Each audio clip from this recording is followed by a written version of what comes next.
नमस्कार दोस्तों, गरुड़ पुराण मृत्यु के पार की यात्रा और जीवन का सच्चा ज्ञान पार्ट 9। स्वर्ग और नरक क्या वे वास्तव में हैं या हमारे कर्मों का प्रतीक है।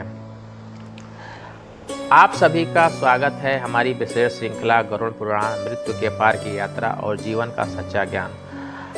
अब तक हमने इस श्रृंखला में मृत्यु, आत्मा, कर्म, यमराज, चित्रगुप्त, आत्मा की यात्रा, प्रेत योनि और श्राद्ध पिंडदान जैसे महत्वपूर्ण विषयों को समझा। आज हम गरुड़ पुराण के सबसे चर्चित, सबसे अधिक पूछे जाने वाले विषय पर चर्चा करेंगे, स्वर्ग और नरक। बचपन से हम सुनते आए हैं कि अच्छे कर्म करोगे तो स्वर्ग मिलेगा, बुरे कर्म करोगे तो नरक मिलेगा। लेकिन क्या स्वर्ग और नरक वास्तव में कोई विशेष स्थान है या फिर वे हमारे कर्मों और मन स्थिति का भी प्रतीक हैं? क्या ईश्वर मनुष्य को दंड देने के लिए नरक बनाते हैं या मनुष्य स्वयं अपने कर्मों से अपने सुख और दुख का निर्माण करता है? आइए गरुड़ पुराण के पारंपरिक वर्णनों के आधार पर हम गहरे विषयों को समझने का प्रयास करते हैं। गरुड़ जी का प्रश्न। गरुड़ जी ने भगवान विष्णु से विनम्रता पूर्वक पूछा, हे प्रभु, मनुष्य स्वर्ग और नरक के बारे में बहुत कुछ सुनता है, कृपया बताइए इसका वास्तविक महत्व क्या है। विष्णु भगवान मुस्कुराए और बोले, हे गरुड़, इस संसार में कोई भी बिना कर्म फल के नहीं रहता। शुभ कर्म सुख की ओर ले जाते हैं और अधर्म दुख की ओर ले जाते हैं। इसी सत्य को समझाने के लिए स्वर्ग और नरक का वर्णन किया गया है। यह उत्तर केवल मृत्यु के बाद की बात नहीं करता, यह हमारे वर्तमान जीवन पर भी लागू होता है। स्वर्ग क्या है? गरुड़ पुराण के पारंपरिक वर्णनों में स्वर्ग को आनंद, प्रकाश और शांति, दिव्य सुख का लोक बताया गया है। लेकिन यदि हम इस शिक्षा को अपने जीवन से जोड़कर देखें तो पाएंगे, जब मन शांत होता है तब हृदय में प्रेम होता है, और जब हम किसी की सहायता करके संतोष का अनुभव करते हैं तो उसी क्षण स्वर्ग जैसा आनंद महसूस करते हैं।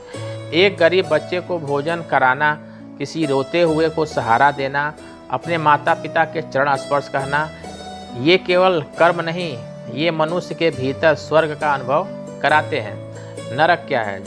अब सोचिए, यदि किसी व्यक्ति के पास अपार धन हो लेकिन रात को उसे नींद न आती हो, वह हर समय भय, क्रोध और अपराध बोध में जी रहा हो, क्या वह वास्तव में सुखी है?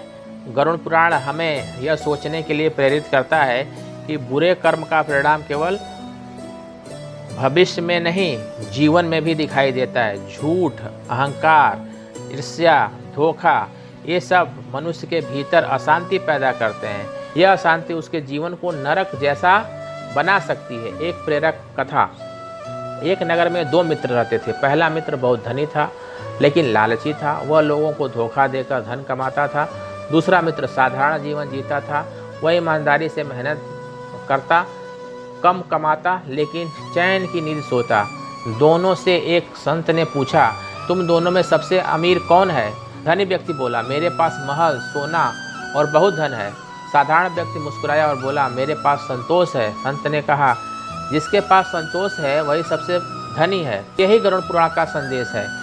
धन जीवन को आसान बना सकता है, लेकिन अच्छे कर्म और संतोष ही जीवन को सुखी बनाते हैं।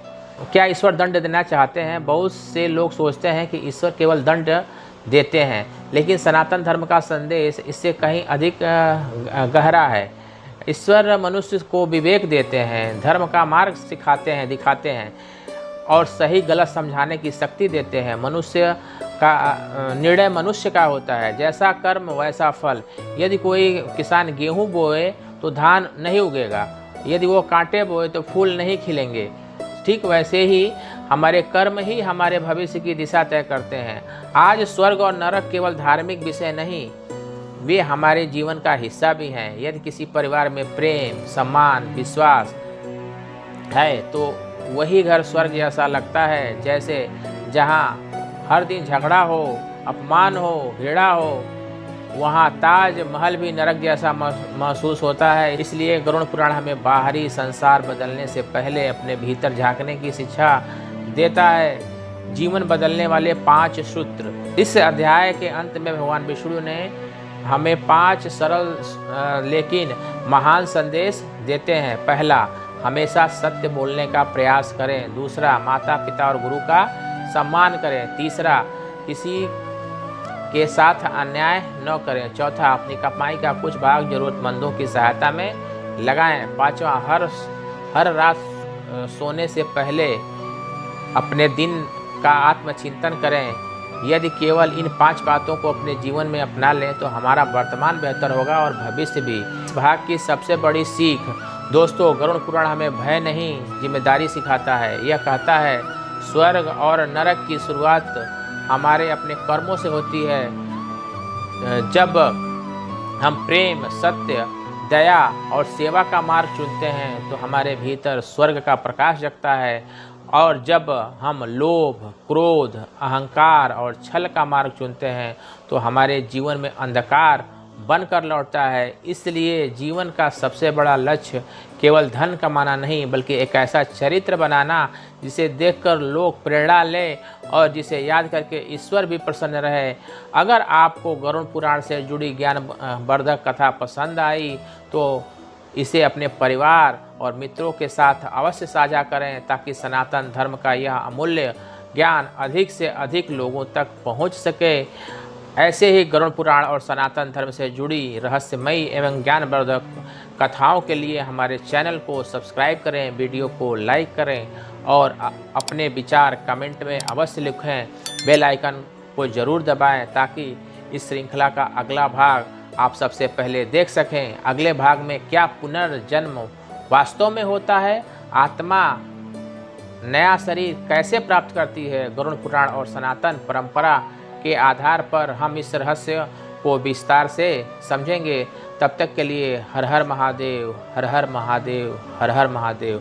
जय श्री राम, जय श्री राम, जय श्री राम।